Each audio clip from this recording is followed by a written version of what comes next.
Halo semuanya, perkenalkan saya Rizky dari Universitas Amikom Yogyakarta. Pada kesempatan kali ini, saya akan mewawancarai seorang mahasiswa semester 6 yang dengan percaya diri maju mencalonkan diri sebagai ketua desa di lingkungannya. Sudah terhubung bersama kita, Mas Ikwan. Halo Mas Ikwan, apa kabar? Halo Mas Rizky, Alhamdulillah baik. Terima kasih udah diundang ke sini. Luar biasa. Wan, langsung aja nih.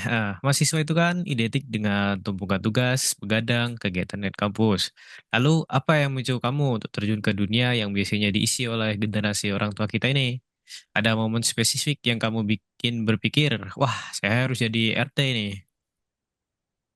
Sebenarnya tuh pemicu awalnya tuh hal kecil sih Mas. Eh, Puncaknya tuh pas pengumuman kerja bakti pembersihan selokan. Informasinya tuh di-share di grup WhatsApp sama bapak-bapak.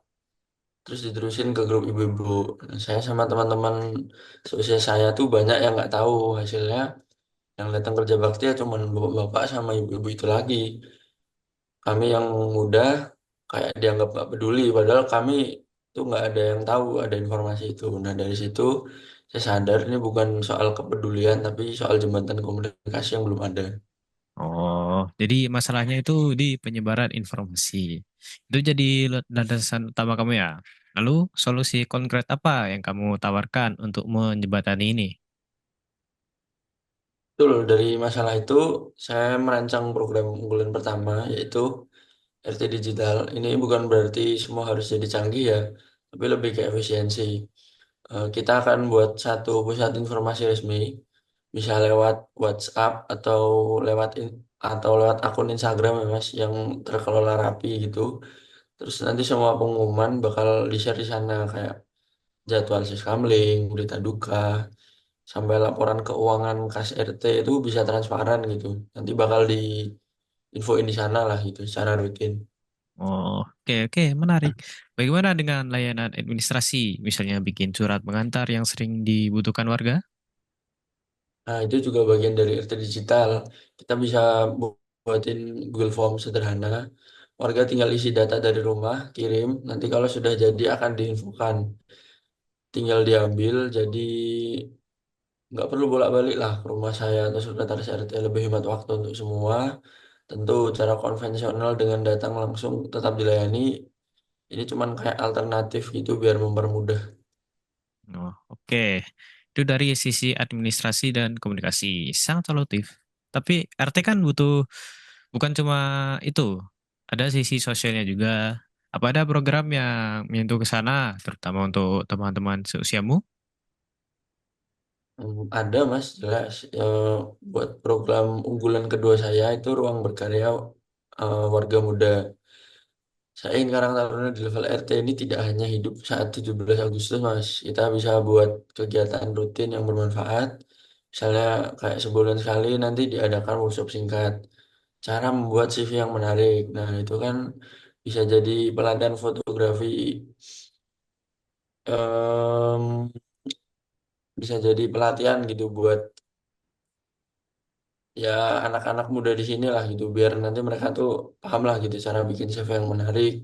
eh, Jadi lebih gampang keterima sama HRD gitu. Terus nanti ada pelatihan fotografi, produk pakai HP buat bantu UMKM ibu-ibu di RT. Atau nanti bahkan ada sesi berbagi ilmu dari mahasiswa berbagai jurusan untuk anak-anak SMA yang mau masuk kuliah. Oke. Wah, ini lebih dari sekedar turnamen volley ya. Ini benar-benar pemberdayaan. Tapi semua ide bagus ini pasti menghadapi tantangan. Yang paling jelas, bagaimana kamu mendekati dan meyakinkan para sesepuh, warga senior, yang mungkin melihat program ini terlalu rumit atau merasa cara lama yang sudah paling benar. Wah, ini tantangan yang paling besar sih, Mas. Eh, dan saya sadar betul, makanya pendekatan saya bukan menggurui tapi mengajak. Saya keliling dari pintu ke pintu, door to door gitu, Mas. Ya, bukan untuk kampanye tapi untuk mengobrol dan mendengarkan. Saya tanya, Pak, Bu, apa masalah terbesar di RT kita menurut Bapak Ibu sekalian?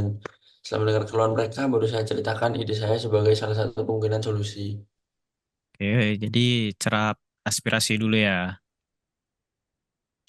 Benar, dan saya tuh selalu menekankan, saya maju bukan untuk mengganti peran para sesepuh, tapi untuk melengkapi. Saya bilang ke mereka bahwa Bapak punya kebijaksanaan dari pengalaman puluhan tahun, itu tak ternilai. Izinkan saya yang lebih muda ini membantu dari sisi energi dan teknologi. Jadi ini semangatnya kolaborasi bukan kompetisi. Oke, sikap yang sangat dewasa sekali, Mas Ivan.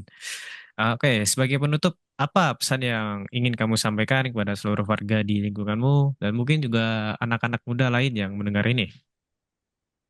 Untuk tetangga dan warga RT saya, mari kita buka pikiran untuk sebuah cara kerja yang baru, yang lebih inklusif. Ini bukan tentang memilih Bima, tapi memilih masa depan RT kita yang lebih terhubung dan berdaya. Untuk teman-teman muda di luar sana, jangan pernah remehkan kekuatan ide dan kontribusi kalian. Perubahan besar seringkali dimulai dari langkah kecil di lingkungan terdekat kita. Jangan hanya jadi penonton, ayo jadi bagian dari solusi. Ya, terima kasih Mas Ivan sudah meluangkan waktu. Saya doakan yang terbaik untuk kamu. Baik, mungkin cukup sekian. Jika ada salah kata dari saya, mohon dimaafkan. Terima kasih sudah menonton. Sampai jumpa di lain hari.